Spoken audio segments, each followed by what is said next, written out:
Hello বন্ধুরা, welcome to Sanchita's blog. চলো ছোলার ডাল রান্না করি আজকে।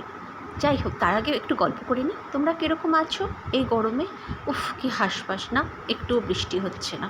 যাই হোক, ছোলার ডালটা রান্না করছি। আমি 1 ঘন্টা মতন ভিজিয়ে রেখেছিলাম। ভিজিয়ে রাখলে না ডালটা খুব ভালো সেদ্ধ হয়।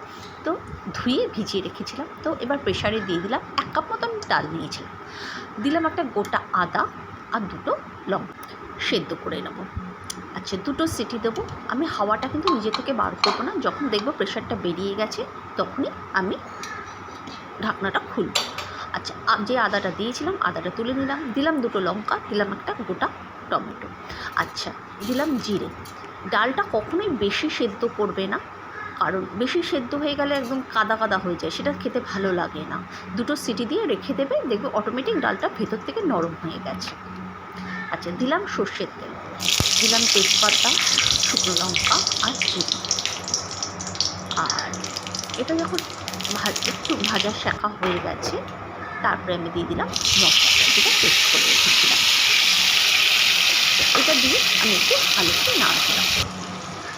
দেবো এখন হলুদ, দেবো নুন, দেবো চিনি, সব কিছু দিয়ে ভালো করে নাড়ানাড়ি করব। যখন তেলটা ছেড়ে আসবে তখন আমি ডালটা দেবো।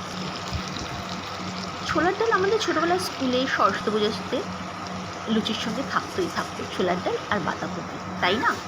আচ্ছা, দিলাম 2টো এলাচ থেতো করে। তোমাদের কার কার ছোলার ডাল ভালো লাগে আমাকে কমেন্ট করে জানিও। আর হ্যাঁ, আমার চ্যানেলটা কে কোত্থেকে দেখছো সেটা কমেন্ট করে জানিও।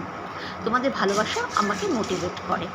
আচ্ছা, আর যারা আমার চ্যানেলটা এখনও সাবস্ক্রাইব করোনি তারা অবশ্যই চ্যানেলটা সাবস্ক্রাইব করে নিও। তোমাদের সবার জন্য আমার অনেক ভালোবাসা। আচ্ছা দেখো, শুকিয়ে মশলাটা কষানো হয়ে গেছে। এবার ডালটা আমি দিয়ে দিলাম। আচ্ছা, ডালটা দেওয়ার পর তাকে ভালো করে নাড়াচাড়া করবো। ছোলা ডাল জেনারেলি পরোটা দিয়ে, লুচি দিয়ে, তারপরে তোমার ডাল দিয়ে, ভাত দিয়ে খেতে খুবই ভালো লাগে। আচ্ছা দেখেছো, আমি ডালটা ভালো করে মশলাটা ডালটা মিক্সড করে দিচ্ছি। ব্যাস। আর আমি রান্নাগুলো স্পেশালি করি যারা রান্না করতে ভয় পায় তাদের জন্য। আচ্ছা, আমি এরমভাবে কড়াইয়ের মধ্যে হাতা দিয়ে ডালটাকে একটু ঘেটে দিচ্ছি, ডালটাকে গাঢ় করার জন্য। তোমরা চাইলে অল্প একটু ডাল একটা বাটির মধ্যে তুলে তারপর ভালো করে স্ম্যাশ করে চটকে ডালের মধ্যে দিয়ে দেবে, তাহলেও ডালটা গাঢ়া হয়ে যাবে। ঠিক আছে? আর তোমরা যেখান থেকে দেখছো, যে দেখছো, তোমাদের কী কী ওপিনিয়ন আছে, আর কি দেখতে চাও আমাকে কমেন্ট করে জানিও। তোমাদের জন্য আমার অনেক ভালোবাসা। আর নারকেল দেয়, আমি নারকেলটা আমার ছিল না বলে দিইনি। নারকেলটা ছোটো ছোটো করে কেটে তেলের মধ্যে আগে ভেজে নিতে হয়, তারপরে মশলাটা কষানো হয়ে ডালটা দেওয়া হয়ে গেলে তারপরে নারকেলটা দিতে হয়। আমি নারকেল দিয়ে তোমাদেরকে আরেকদিন দেখাবো। আচ্ছা, আমার কাছে ঘি ছিল না বলে বাটার দিয়েছি, আর ঘি থাকলে ঘি দেবে একটুখানি। ব্যাস।